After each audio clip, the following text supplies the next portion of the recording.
Good morning students. इससे previous lecture में हमने डिटर्मिनेंट रिलेटेड एक्सपांडेशन देखा था। हमने आपका 4.1 एक्सरसाइज था।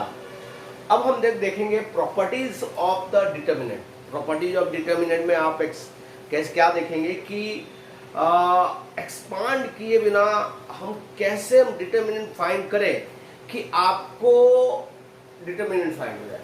ठीक है, without the expansion just find out the determinant. ये चीज है, प्रॉपर्टीज का हेल्प करके हम डिटर्मिनेंट फाइंड करेंगे। तो आइए देखते हैं properties of determinant. It's a very important topic, समझेंगे और अच्छा टॉपिक है। और देखिए कैसे करते हैं। प्रॉपर्टीज डिटर्मिनेंट क्या क्या है देखते हैं। पहली प्रॉपर्टीज क्या बोल रही है, the value of the determinant, value of the determinant remains unchange, यानी चेंज नहीं होगा जब रो और कॉलम को इंटरचेंज किया जाए। जब रो और कॉलम को इंटरचेंज किया जाए तो उसके डिटर्मिनेंट में कोई फर्क नहीं दिखता है। जैसे कि यदि मैं कोई एग्जांपल लूं, जैसे कि मैं आपको बोलूं 1 2 3 -1 3 -4 3 6 -9 ये लूं मैं, और इसका यदि डिटर्मिनेंट निकालता हो, जैसे डिटर्मिनेंट कैसे निकलेगा आपका 1 3 × 9 -27 6 + 4 24 -4 × 6 कितना हो जाएगा 24 -2 +9 +12 +3 और ये कितना आ जाएगा आपका -6 -9, यानी कि 1 × -3 -2 × 21 +3 × -15 कितना हो जाएगा -3 -42 -45। ठीक है, तो क्या आ जाएगा आपका -90 आ जाएगा। डिटर्मिनेंट क्या आएगा, -90। अब यही चीज इसके अनुसार यदि मैं रो को कॉलम बना दूं और कॉलम को रो बना दूं, यानी इंटरचेंज कर दूं, यानी ट्रांसपोज बना दूं मैं, तो क्या हो जाएगा 1 2 3 -1 3 -4 3 6 9। हमने फर्स्ट रो को फर्स्ट कॉलम, सेकेंड रो को second column and third row को थर्ड कॉलम बताया। तो वो क्या हो जाएगा आपका, तो वो चीज आप उसका डिटर्मिनेंट निकाले तो क्या आएगा आपका 1 3 9 = 27 +6 4 = 24। ओके, -9 -27 +4 -1 इसका निकाले क्या आएगा, इसका 2 -8 1 × -3 +1 -36 +3 -70। ठीक है, -3 -36 -51 यानी क्या हो गया -90। तो आप देख सकते हो हमारा क्या प्रॉपर्टी था पहले कि कोई भी डिटर्मिनेंट अनचेंज होगा, यानी चेंज नहीं होगा। कब, जब उसका रो या कॉलम हम एक दूसरे का इंटरचेंज करते हैं। तो मैं आपको एग्जांपल बताया भाई 1 2 3 -1 3 -4 3 6 -9, ये आपका मैंने क्या किया, इंटरचेंज कर दिया, रो को कॉलम बना दिया और कॉलम को रो बना दिया। देख सकते हैं आप, दोनों का यदि मैं डिटर्मिनेंट निकालता हूं तो दोनों को डिटर्मिनेंट में कोई भी चेंज देखने को मिलता नहीं है। ठीक है, ये आपकी पहली प्रॉपर्टीज होती है। ठीक है ना। नेक्स्ट प्रॉपर्टी, दूसरी प्रॉपर्टीज बोल रही है if any two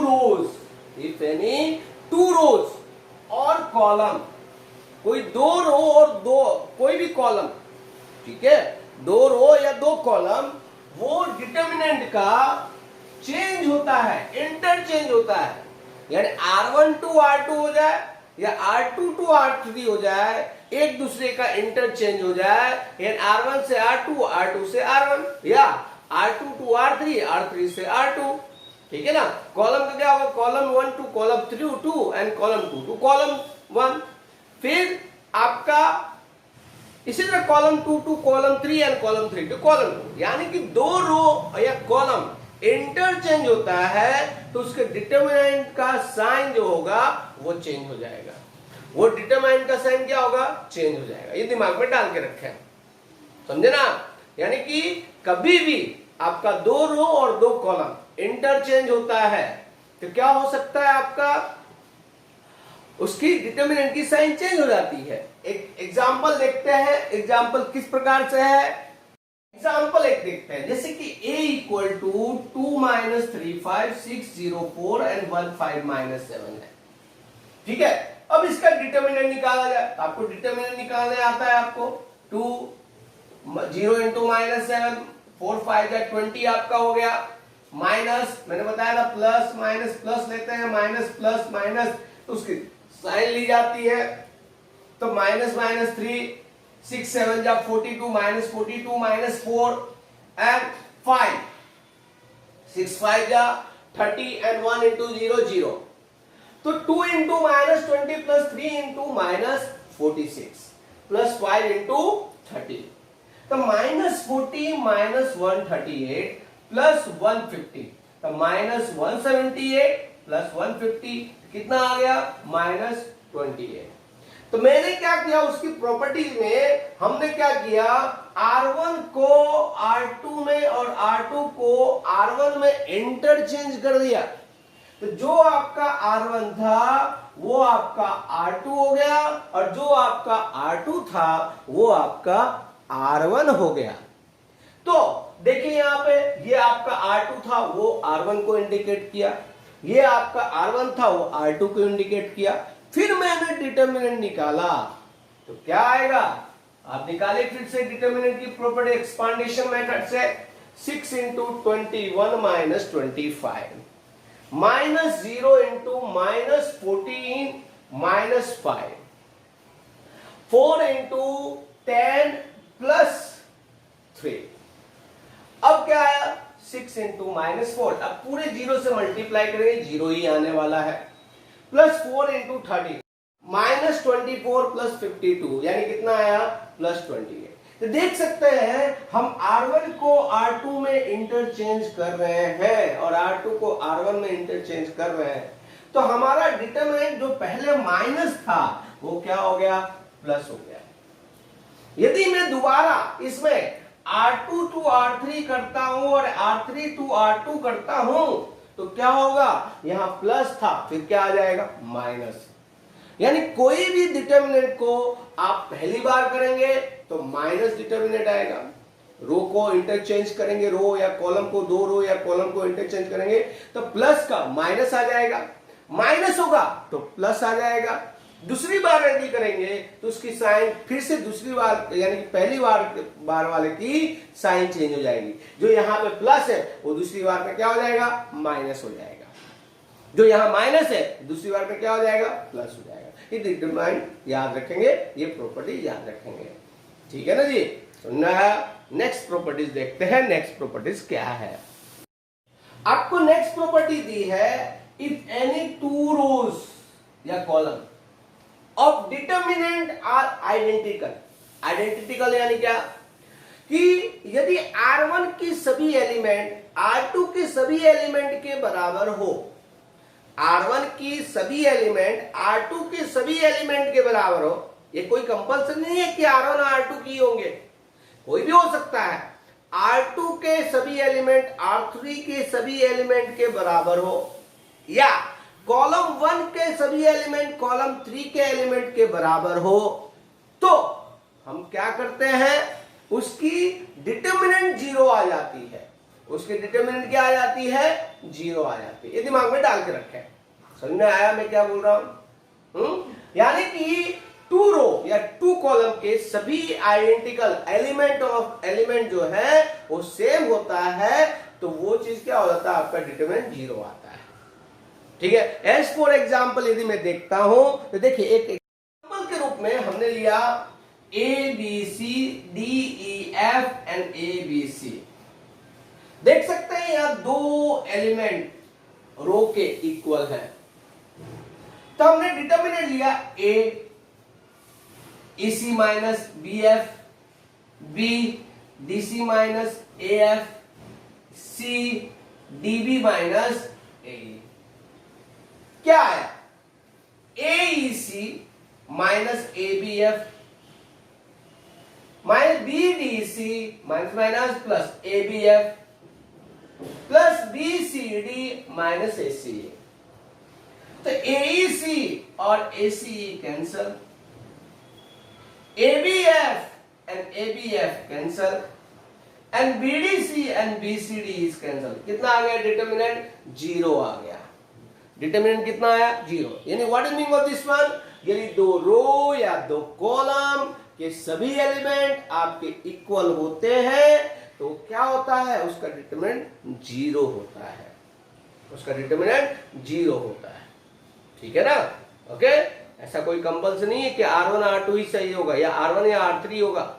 column 1 column 3 भी हो सकता है, कॉलम 2 कॉलम 1 भी हो सकता है। एवरीथिंग इज पॉसिबल, लेकिन दो रो या दो कॉलम आपके इक्वल होने चाहिए। ये दिमाग में डाल के रखें तो डिटर्मिनेंट आपका 0 हो जाएगा। ठीक है। नेक्स्ट टॉपिक है, if each element of the row, ये सभी एलिमेंट ऑफ द रो या column of a determinant is multiply by constant k, that its value get multiply by k, multiply by k। जैसे कि example लिया जाए, यदि a equal to k a1 a2 a3 b1 b2 b3 c1 c2 c3, तो कोई एक रो में कोई एक कॉलम में मल्टीप्लाई हो जाएगा। ऐसा कोई कंपल्सरी नहीं कि सभी मल्टी, वो मैट्रिसेस में था। वो किस में था? आपका मैट्रिसेस में था। लेकिन इसमें कोई कंपल्सरी नहीं है कि भाई कि एक रो एक कॉलम में मल्टीप्लाई हो। फिर क्या होगा? k से मल्टीप्लाई कीजिए किसी एक रो में, k a1 k a2 k a3 b1 b2 and b3 c1 c2 and इसका डिटर्मिनेंट निकालिए, k a1 b2 c3 minus b3 c2। कैसे करेंगे? Minus k a2 b1 c3 minus b3 c1 plus k a3 b1 c2 minus b2 c1। सभी में common क्या निकल जाएगा आपका? क्या कॉमन निकलेगा? k कॉमन निकलेगा। a1 b2 c3 minus b3 c2 minus a2 b1 c3 minus b3 c1 plus k a3 b1 c2 minus b2 c1। सभी में कॉमन आ गया आपका। क्या हो गया? सब में से कॉमन आ गया। अब ये क्या है? ये आपका है k डेल्टा। ये पूरा बराबर डेल्टा हो गया। ये डेल्टा है डिटर्मिनेंट जब a1 a2 इसका होगा। ठीक है ना? दिमाग में डाल कर रखें, वो मैट्रिसेस में होता था। मैट्रिसेस में क्या होता था कि सभी से मल्टीप्लाई होता था, but in the determinant it is not compulsory that कि ऑल थिंग्स से मल्टीप्लाई हो। मल्टीप्लाई सभी से नहीं हो। यदि आपको यही चीज ऐसा दिया हो b equal to k a1 k a2 k a3 k b1 k b2 k b3 k c1 k c2 and k c3 ऐसा दिया हो, क्या होता है? इसमें से भी k कॉमन आएगा, इसमें से भी k कॉमन आएगा और इसमें से भी k कॉमन होगा। ये k क्यों हो जाएगा? a1 a2 a3 b1 b2 b3 c1 c2 and c3 हो जाएगा। यानी k क्यू डेल्टा हो जाएगा। ये दिमाग में डाल के रखें, k क्यू डेल्टा हो जाएगा। ठीक है ना? समझ आया? ये चीज डिटर्मिनेंट में ऐसा नहीं होता है मैट्रिसेस जैसा कि एक मल्टीपल सभी एलिमेंट या कॉलम से मल्टीप्लाई हो जाएगा।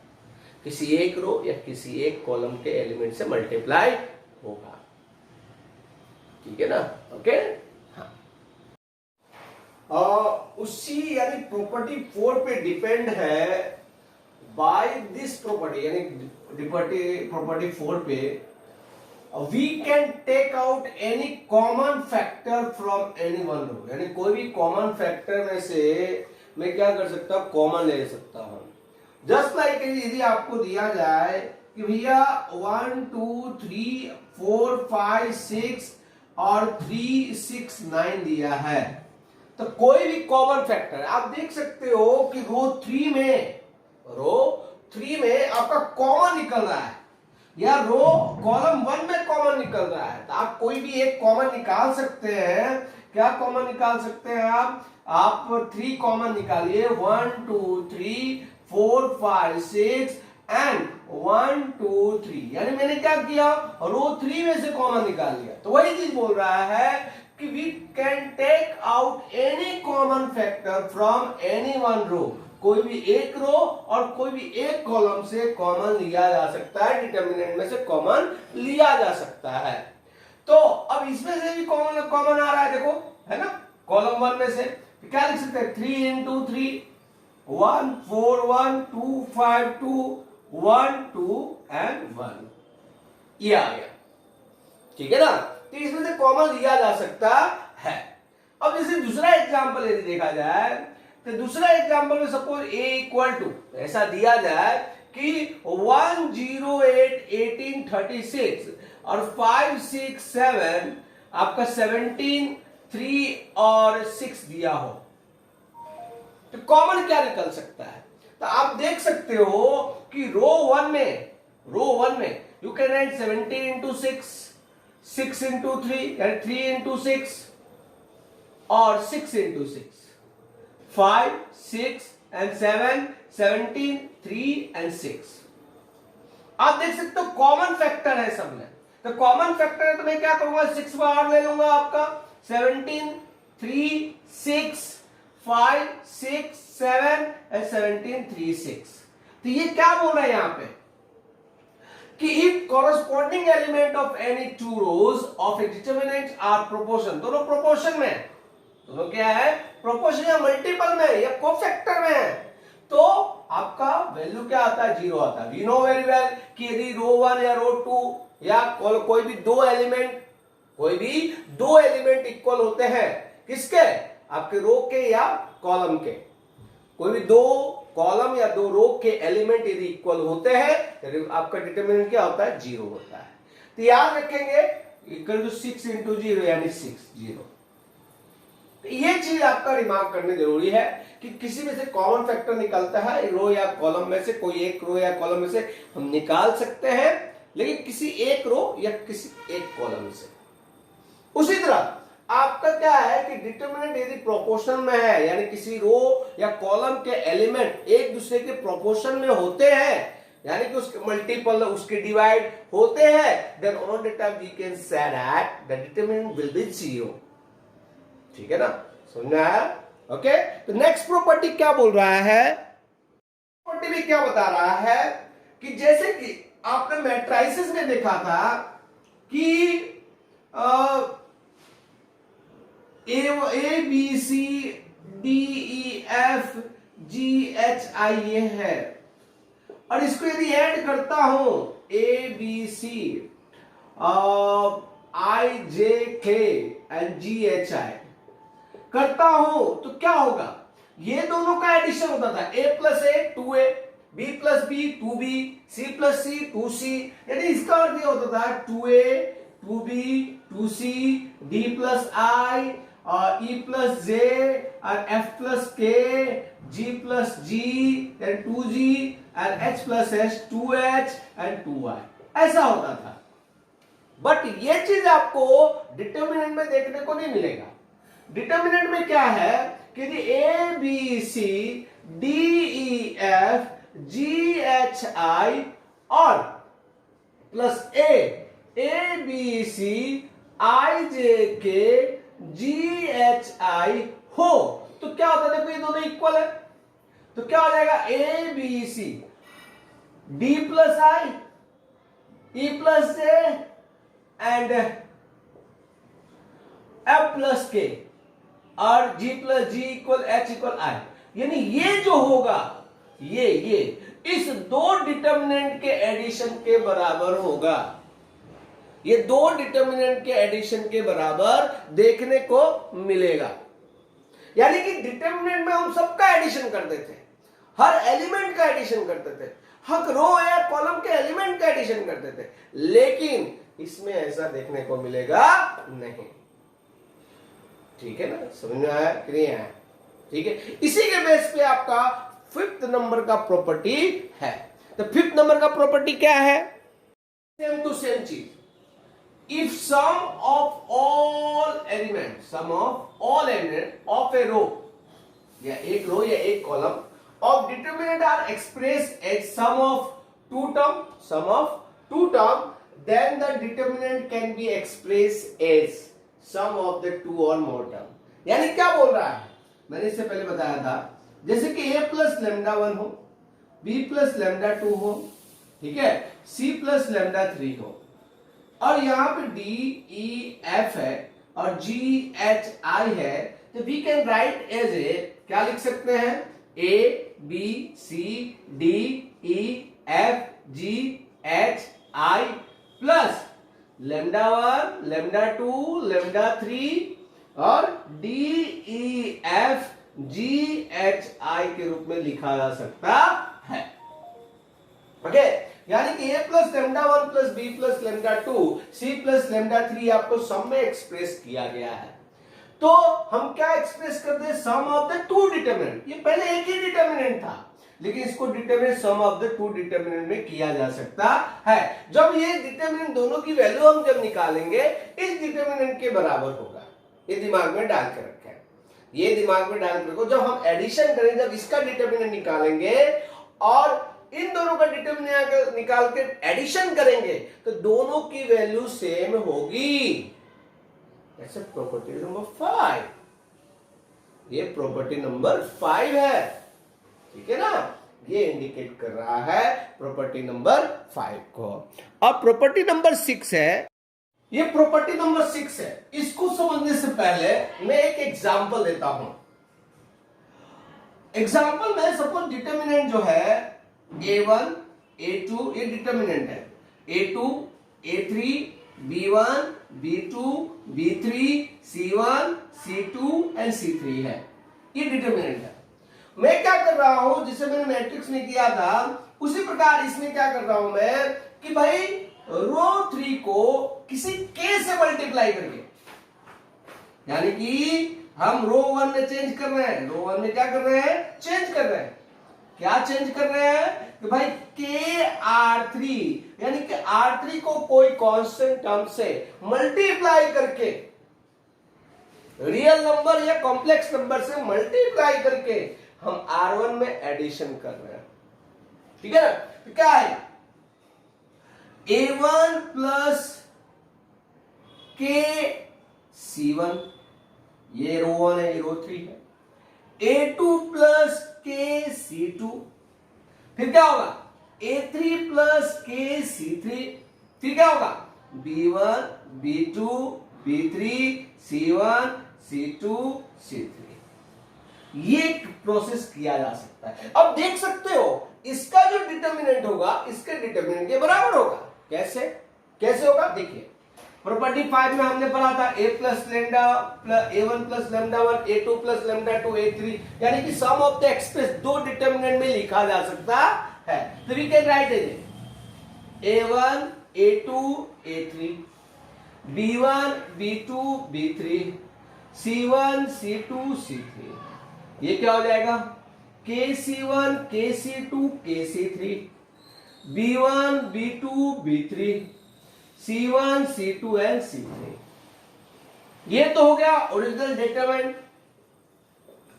अब प्रॉपर्टी नंबर 4 आपने देखा होगा कि कॉमन आ गया, क्या आ जाएगा, C1, C2 and C3, B1, B2 and B3 and C1, C2 and C3।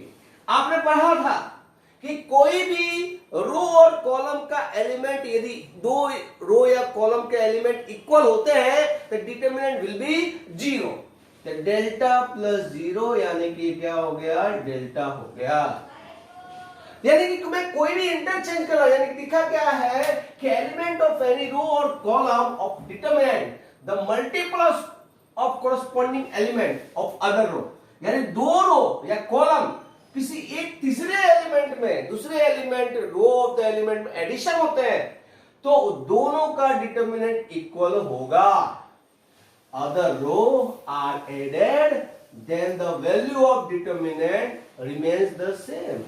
देख सकते हो शुरुआत में डेल्टा लिया हमने, डेल्टा के बाद हमने फिर उसके बाद क्या किसी R3 रो को K से मल्टीप्लाई करके, मल्टीप्लाई लिखा हुआ मल्टीपल्स ऑफ द मल्टीप्लाई करके हमने क्या कर दिया रो 1 में ऐड कर दिया, और उसके बाद जो डिटरमिनेंट निकला वो किसके बराबर निकला, आपके ओरिजिनल डेल्टा डिटरमिनेंट के बराबर निकला।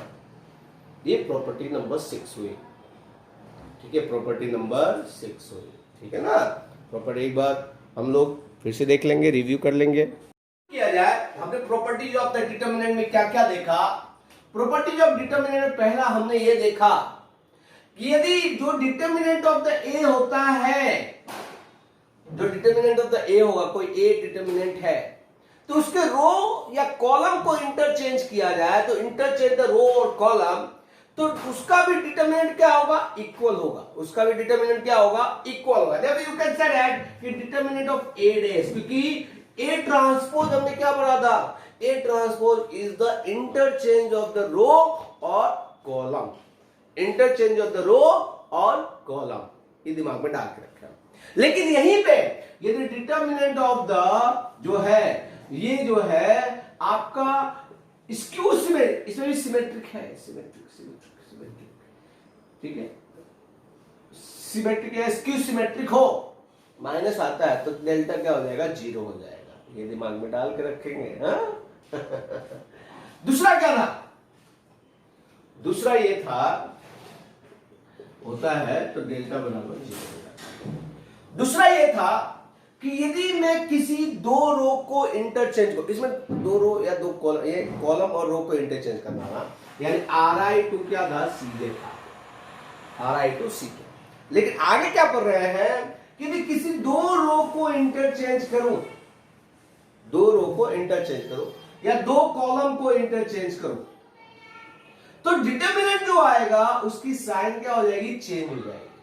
डेल्टा है तो माइनस प्लस डेल्टा है, माइनस डेल्टा हो जाएगी, माइनस डेल्टा है तो प्लस डेल्टा हो जाएगी। अब बात आती है तीसरी बात क्या था कि किसी भी डिटरमिनेंट के दो डिटरमिनेंट में रो या कॉलम, कोई दो रो या दो कॉलम के एलिमेंट इक्वल हो तो डिटरमिनेंट 0 आता है। डिटरमिनेंट क्या आता है, 0 आता है।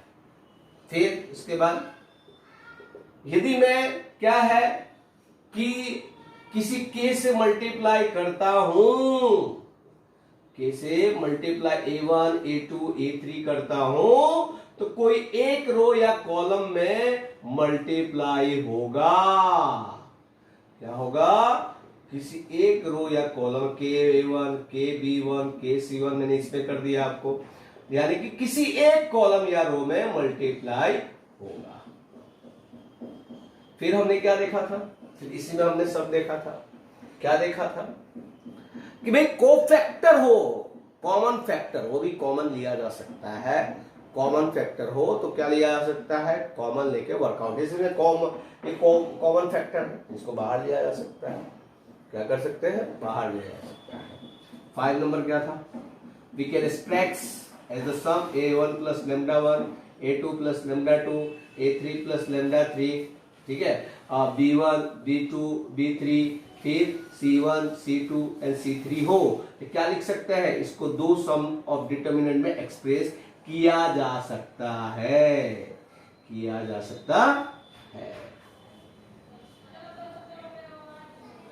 λ1 λ2 λ3 b1 b2 b3 c1 c2 and c3। फिर लास्ट वन क्या था कि किसी भी रो ये कॉलम में मल्टीप्लाई करके किसी रो या कॉलम में एडिशन करता हूं तो भी उसका डिटरमिनेंट सेम आता है।